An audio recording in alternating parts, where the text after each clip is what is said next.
नमस्कार, भारत मेरे साथ चैनल पे आप सभी का स्वागत है। ये है सही क्या है का एक और एपिसोड और इस समय चल रहा है सावन का महीना। तो हम लोग यहाँ पे जयपुर के कई सारे शिव मंदिरों को कवर कर रहे हैं। तो मेरे साथ मैं आपको बाबूजी बोलूँगी। हाँ, पंडित शिवचरण शर्मा। पंडित शिवचरण शर्मा जी है, हम बाबूजी बोल सकते हैं। अच्छी बात है। हमारे साथ पंडित जी हैं और पंडित जी बताएंगे, क्योंकि ये मंदिर में पंडित जी बहुत सारे अवतार मैंने देखे शिवलिंग के।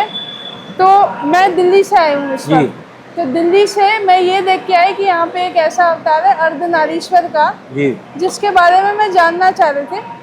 तो अर्धनारीश्वर के अवतार के बारे में थोड़ा सा पहले बताइए। अर्धनारीश्वर के अवतार के बारे में आपको मैं निवेदन करूँगा कि सनातन धर्म में शिव परिवार ही ऐसा एक अपना प्रेरणा स्रोत है जो आज के संपूर्ण मानव जीवन में गृहस्थी का आधार है। और गृहस्थी में नर और नारी, शिव और शक्ति, ये नर नारी के स्वरूप है।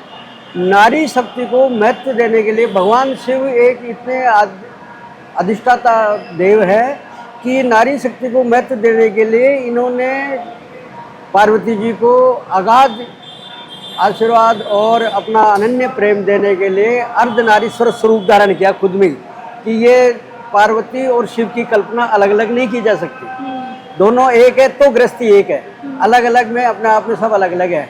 और इसी आज के वैश्विक कारण में भी जब दोनों अलग अलग मान रहे हैं तो एक विशेष विस्फोट हो रहा है कि वो अलग वो अलग। भगवान शिव ने अपने आप में ये बताया था, गृहस्थी का आधार नारी और नर दोनों मिलके समान है।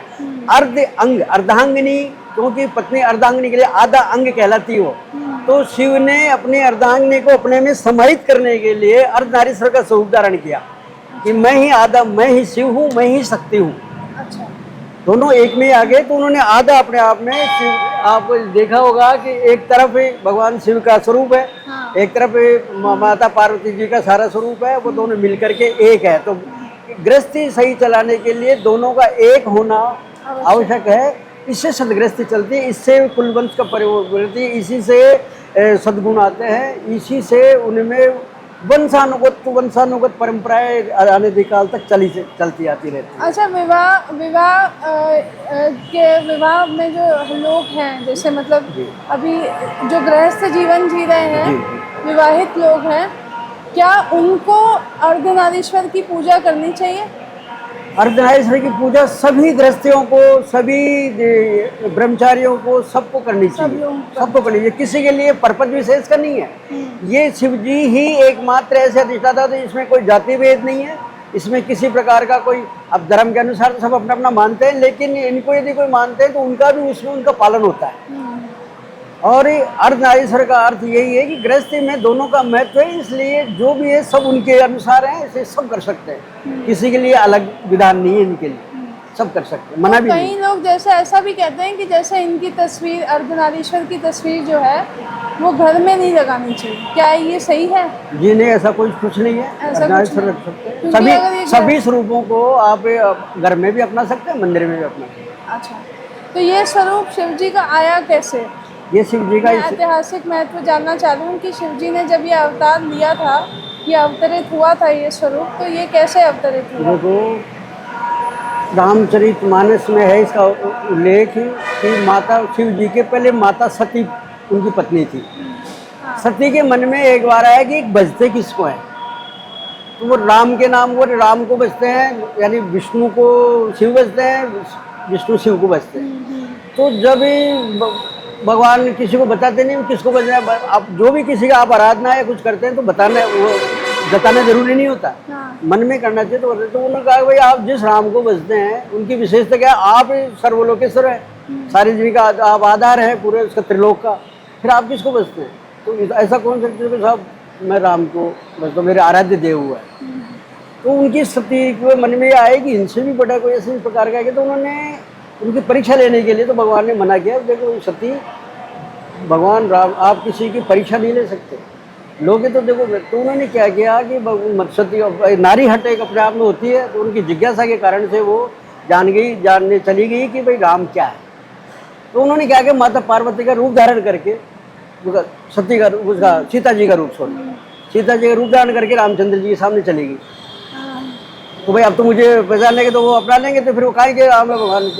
तो उनको देखते ही भगवान श्री राम ने माते श्री माँ प्रणाम, क्या भगवान शिव और कहीं रह गए, आप अकेली कैसे विचार रही, उनको और ये ध्यान आया। तो वो भ्रमित होकर के आया, वो सब कुछ आ गई कि मैं शिव जी को जाके कैसे कहूँ। तो उन्होंने जाके झूठ बोल दिया, कहाँ हो गए, मिल गए। तो उन्होंने यह कह दिया कि भाई भगवान अंतर्जान थे, वो जान गए। तो उन्होंने कहा कि तुमने मेरी आराध्य के पत्नी के रूप धारण करके ऐसे गए, तो एक तो पत्नी जिसकी धारण कर ली तो उनका होगी ना अब तो मेरी तो अट गई एक तरह से, तुमने मेरा ध्यान हटा करके उनकी तरफ। तो भगवान ने मन से ऐसा कर दिया, भाई मैं त्याग करता हूँ। तलाक वहीं से चालू होते हैं, तलाक तो नहीं लिया, वो शब्द ये शब्दावली अलग है, लेकिन त्याग करना। तो उनको मन में ये आया कि भाई मैं अब इनसे प्रेम कैसे करूं, मैं इनसे प्रेम करूंगा तो सीता जी से प्रेम करना माना जाएगा। इन्होंने रूप धरा ऐसा, वो उनको मन में नहीं। तो भगवान ने उदासीन और इस प्रकार से रहने लगे। तो उनको पार्वती जी ने सोचा कि मैं मेरे पियर नानी उसमें प्रजापति जी ने यज्ञ किया था, तो मैं वहाँ जाती हूँ, इनकी उदासी भी दूर हो जाएगी। तो उन्होंने मना कर दिया था, भाई देखो अपने यहाँ निमंत्रण नहीं है और आप जाना मत।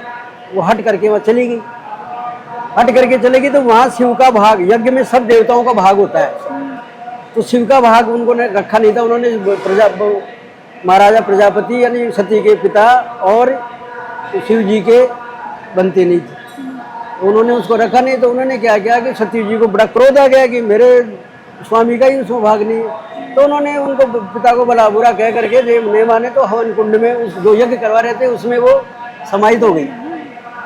शिव तो सती जी समाहित हो गई, तो वो चली गई एक तरह से। तो भगवान को जब इस मालूम पड़ा शिव जी को इस प्रकार का बात है, तो अपने गणों नंदी और इनको भेज करके उनका यज्ञ विध्वंस कराया। और फिर जब ये नारी उनकी चली गई, तब सभी देवताओं से गया कि भाई इनका वियोग वो कराने के लिए तो सती ने दूसरा जन्म धारण किया पार्वती के रूप में। अच्छा। उन्होंने पार्वती जी बनी, वो गोरा जी जो बोलते हैं, पार्वती जी गोरा जी। तब गोरा जी ने इतनी तपस्या की, भाई मुझे शिव मिले, शिव मिले, शिव मिले। तो हजारों वर्ष तक तपस्या करने के बाद में फिर शिव जी राजी हुए। राजी कैसे, देवताओं के द्वारा किए गए। फिर ये जो कामदेव जो थे उनको जागृत करने के लिए उनको क्या, वो कामदेव ने उनकी तपस्या भंग की, फिर उनको भस्म कर दिया कि भाई तुमने मुझे क्यों जगाया, काम क्यों जगाया मेरा। तब पार्वती जी की तपस्या, इतनी कठोर तपस्या से उनका विवाह पार्वती जी से संपन्न हुआ। पार्वती जी से संपन्न हुआ तो उन्होंने इस प्रकार को भाई अब तो गृहस्थी, वो तो गया, अब वो जो दोस्त था मैं जान भी गई, अब आपका इस प्रकार का मैं निर्माल्य रहूंगी, आपका दोस्त इस प्रकार का नहीं रहेगा, तो आप मुझ में समाहित रहें, मुझे अपने आप में मुझे समाहित कर लें अंदरूनी हृदय। तो आपको एक और सुना होगा कि देव इसी का रूप, ये दुर्गा के रूप है, ये सती सावित्री, ये पार्वती जी माँ काली। तो रुद्र रूप जो होता है वो काली का होता है। तो काली ने इतना रुद्र रूप धारण किया था कि भगवान और किसी से बस में नहीं आ सकते थे। भगवान शिव उनको रोकने के लिए, आपने देखा होगा काली के रूप में उसके नीचे शिव है, तो शिव सोए हुए हैं उसके पैरों में। तब काली जी का रुद्र रोग शांत हुआ भाई, अब संसार में अब तो और कोई बचा ही नहीं। तब भगवान शिव ने इस शक्ति को, भाई इसी शक्ति को यदि आजाद छोड़ दिया गया या इसको सर्वशक्तिमान और दे दिया गया तो सबको ये तो वो कर देंगे, मान ही नहीं सकते किसी को, सर्वशक्तिमान तो खुद है। तो उन्होंने क्या किया कि भाई तेरी आदि जो शक्ति है मैं मेरे में समाहित करता हूँ। अच्छा। मेरी भी तो है ही, मेरी अपने आप में। तो उनकी तब जाके नारी आज इतनी काबू में है, वरना तो नारी ऐसे मान लो कि देवताओं पे भारी जिसे बोलते हैं। और दूसरी बात ये आती है कि नारी का जो स्वरूप पहले दिया था, आज नारी खुला है, इसलिए किसी की सब समानता, नारी किसी से कम नहीं, बराबर की। पहले 16 श्रृंगार का मतलब है 16 जगह से बंधी हुई थी, बिंदी हुई थी नारी, ना कान वगैरह, ये चोटियाँ माथे बांध, यहाँ भी बांधना, यहाँ भी बांधना। यहाँ अब ये सारे बंधन खुलते जा रहे हैं, नारी स्वतंत्र हुई जा रही है। तो शिव जी ने इनको काबू में करने के लिए अपने में समाहित किया था। ये है अर्धनारीश्वर स्वरूप, वरना तो नारी किसी के बस की नहीं। तो नारी को महत्व देने के लिए अर्धनारीश्वर महत्व किया था कि भगवान में भी नारी स्वरूप है, नारी मानव में भी, सब में है।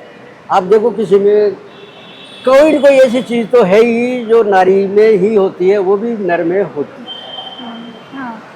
बारीक आवाज, मधुर आवाज, कई ऐसी चीजें जो उसका गुण है, वो मनुष्य में भी, अपने आप में नर में भी समाहित है।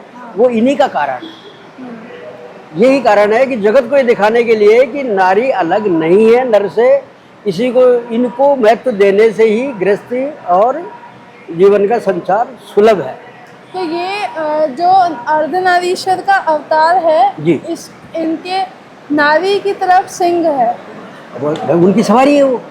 हाँ, दुर्गा जी की सवारी क्या है? दुर्गा जी की सवारी सिंह, सिंह सिंह है। हाँ। और शिव जी की नंदी है। नंदी है। ये दो, अब आधा आधा अंग है तो आधा पहना हुआ, हाँ। आधा ही उनका, वो उनकी तो बयान तो उनके होंगे ना। हाँ, तो अर्धनारीश्वर का वाहन क्या है? भाई अर्धनारीश्वर का तो अर्थ ये होता है कि शिव जी ही एकमात्र ऐसे देव हैं सारे ब्रह्मांड में, सनातन धर्म में, सूर्य पूरे ब्रह्मांड में शिव जी एक ऐसे देव हैं जो नारी के साथ भ्रमण करते हैं। बताओ कहीं भी कहीं जाते हैं तो अपनी पत्नी को साथ पत्नी के साथ रखते हैं, तो जिस पे भी जाएंगे वो उसके उस पे ही जाएंगे। तो जैसे कहते हैं ना पर्सनल व्हीकल, खुद का तो शेर है। हाँ। भगवान शिव शांत है, नंदी उनका शांत है, तो शिव जी अपने वाहन पे नारी को, क्योंकि अर्धनारीश्वर का रखा है तो अपने वाहन पे उनको वो साथ रखते हैं और उनके वाहन को फ्री रखते हैं। भाई तू उपयोग करे तो तेरा, और हम उपयोग करेंगे तो दोनों करेंगे तो भी ये मेरा। इसलिए वो नंदी पे भी सवार रहते उस वक्त। अर्धनारीश्वर भी शिव जी पे ही सवारी रखते। तो इसकी पूजा अर्चना जैसे हम लोग घर में भी अगर लेके आते हैं अर्धनारीश्वर को, जी। तो या जैसे यहाँ पे मूर्ति की स्थापना की गई, तो पूजा अर्चना के समय क्या ध्यान में रखना चाहिए कि अर्धनारीश्वर जब भी आप स्थापित करें अपने घर में या फिर किसी मंदिर में प्राण प्रतिष्ठा उसकी शिव शक्ति, करें? शिव शक्ति, हाँ, शिव शक्ति, तो क्या किस तरह से, क्या पद्धति से करना चाहिए, क्या अनुष्ठान किए जाते हैं? देखिए अर्धनारीश्वरी ही नहीं, सभी प्रकार के किसी भी प्रकार की मूर्तियों की घर में प्रतिष्ठापना नहीं होती। घर में तो आपकी एक 4.25 अंगुल का प्रमाण होता है, उससे अधिक मंदिर में ही होता है। मंदिर में प्रतिष्ठान का एक विधान होता है कि वैसे तो मूर्तियाँ पत्थर भी अपने आप में मूर्ति है, आप उसको रख करके उसमें कुछ पोत करके उसका तो हो जाएंगे लोग आप चालू मान लेंगे। मूर्तियाँ जो गढ़ी जाती हैं उन पे कोई किसी प्रकार को है, उसको उस वक्त तक वो प्रस्तक प्रतिमा ही मानी जाती है, वो मूर्ति नहीं मानी जाती उसकी। कारण है कि उसमें प्राण प्रतिष्ठित कराया जाता है। प्राण प्रतिष्ठा के लिए जरूर होता है वास, पहले जलादिवास। पहले उस समय में, आज के आधुनिक समय में लोगों के पास इतना समय नहीं है तो उनका समय शॉर्ट कर दिया। पहले 1.25 दिन का जलादिवास, यानी जल में डूबे रहते थे महाराज, जल स्नान। फिर उसमें निकाल करके फिर अन्नादिवास, अन्न के अंदर दबाया जाता है। कितनी भी बड़ी मूर्ति हो बिल्कुल दिखनी नहीं चाहिए, अन्न से ढकी हुई रहनी चाहिए। उसको बाहर निकालने के फिर उसके बाद में फिर घृतातिवास होता था, घृत से। आजकल घृत को बिल्कुल इतना घी को उनका कहाँ चलाते हैं, और घी भी गाय का होना चाहिए। तो वो उसकी बजाय उन्होंने उसमें कर दिया फलादिवास, क्योंकि फलादिवास तो होता है। और फिर होता है शय्यादिवास, यानी ये जो आदमी नहाएगा, धोएगा, खाएगा, पिएगा, फलादि करेगा और फिर बाद में सोएगा। गृहस्थ के ये भी कारण होते हैं। ये वास कराने के बाद में उनमें शक्ति आती है। फिर उसको मंत्रोच्चार से प्राण प्रतिष्ठा की जाती है 5वें दिन। अच्छा, ये तो है प्रतिष्ठा का नियम, कोई सी भी मूर्ति हो। यहाँ भी ऐसा ही हुआ हुआ, ये सारी मूर्तियों का इसी प्रकार से विधान हुआ है। और ये घर में क्योंकि मूर्ति प्रतिष्ठित नहीं होती, आप जो आपने पहले कहा वो सही है। मैंने तो ये कहा भाई पूजा करना निषेध नहीं है, लेकिन मूर्ति रखना, मूर्ति इतनी बड़ी आएगी नहीं। छोटी मूर्ति भी रखोगे तो आप उसका अर्धनारीश्वर रखोगे तो 4.25 उसमें वो मूर्तियाँ मिलती बैठती, ये मंदिर में ही स्थापित मिलती है। इसलिए तो लोगों की धारणा बन जाती है आपके मत के अनुसार कि भाई क्या मंदिर में ही होते हैं, वहाँ नहीं होता। अर्धनारीश्वर तो सब जगह, घर में अर्धनारीश्वर है ही ना, वो आधा आदमी आधा औरत तो हर घर में है ही ना। वो आधार बताया भगवान शिव जी ने अर्धनारीश्वर रूप। अच्छा पंडित जी, एक चीज़ मैं और पूछना चाहूँगी, जैसे यहाँ भी शिव अभिषेक चल रहा है, तो सावन का महीना है। अब हम लोग ना तांबे के लोटे से पानी डालते हैं, लेकिन जब हम लोग वास्तु या ऐसी चीज़ें पढ़ते हैं तो तांबा जो होता है वो अग्नि का एक प्रतीक होता है, अग्नि का मेटल होता है, असल में ऐसे पढ़ा जाता है। और हम लोग उसी से जब जल चढ़ाते हैं शिव जी को, तो क्या ऐसा है कि शिव जी का रुद्र रूप उसमें होता है, या तांबे से ही क्यों चढ़ाया जाता है? नहीं तो क्या ऐसा भी मान्यता है कि चांदी से भी चढ़ाया जाए, क्योंकि चांदी में शीतलता ज़्यादा होती है।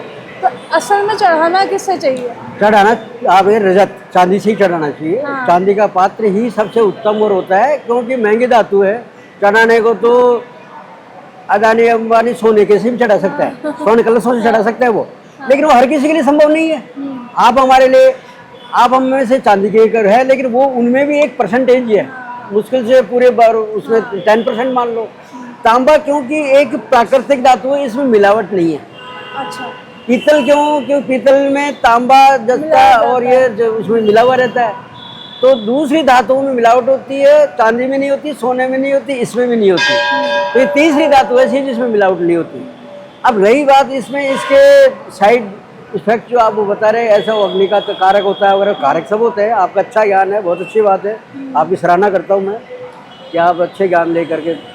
अब उसमें तांबे का अर्थ है कि एक ही जनरल आम सामान्य जन के लिए एक ही शुद्ध धातु आपको उपलब्ध है। फिर शिव जी पे इसका असर इसलिए नहीं है, जो आपका असर है वो अपनी जगह है।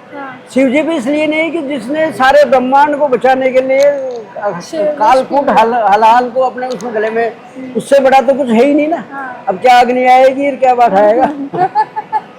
सही बात है, समझ आएगी ना। तो उनके लिए तो सब सामान्य है। अपन लोहे की चीजों को उपयोग नहीं करते, छड़ा, और इनके लिए तो ये समान सम है, मिट्टी के छड़ा, क्या दिक्कत है। तो ये इनकी उस धातु भाई, हर आदमी अपने आप को ऐसे ही, अब किसी को कहते हैं भाई अरे थारी न बस की, तेरी बस की बात नहीं है, तो तू ऐसा कर, तो ले आ, तो स्टील के चढ़ा दे, तो वो अपने आप को मैं तीन मानेगा, अच्छा मेरे को तो वो नहीं, गरीब मान के से कहा स्टील के चढ़ा दे, तांबा को तो ले आए से पूछूंगा। ऐसे करके तांबे को सर्वमान्य किया है। अब जैसे आपने कहा ना मिट्टी का, तो एक पार्थीश्वर की पूजा की जाती है। जी हाँ। तो सावन में कितना महत्व है, और जैसे मिट्टी की शिवलिंग बनाने का है, अब जैसे किसी के घर में शिवलिंग नहीं है, वो मिट्टी की शिवलिंग रखना चाहे, तो मिट्टी की शिवलिंग तो रखते नहीं है, लेकिन जब पार्थीश्वर की पूजा की जाती है तो पूजा खत्म होने के बाद उस शिवलिंग को कैसे क्या करना चाहिए? विसर्जन करवाया जाता है उसका बहते जल में। चाहे तो आप नदियों का तो ध्यान है ही, अब इतनी दूर को नहीं जाया जावे, तो आसपास का जो भी एक पुण्य सरो, कोई पुण्य तीर्थ जल हो, उसमें जैसे अपने यहाँ राजस्थान में एक तो पुष्कर है जयपुर के पास में, और इधर गलता जी है, और एक नारायणी माता का धाम स्थान है, वहाँ पे पानी बहता हुआ एक 2 किलोमीटर तक बहता हुआ, जब बाकी अदृश्य है, फिर वो बाकी बहता हुआ मिलेगा आपको। तो वहाँ भी तो बहता जल होना चाहिए। अब बरसात के दिनों में तो आम नदियाँ बहती हुई हैं, आप कर सकते हैं जिसके किसी दूर जाने के वाले, लेकिन पार्थिव शिवलिंग को पूजा समाप्ति के पास सब कर्म समापन होने के बाद में उसको आप रख नहीं सकते, उसका विसर्जन ही आवश्यक होता है।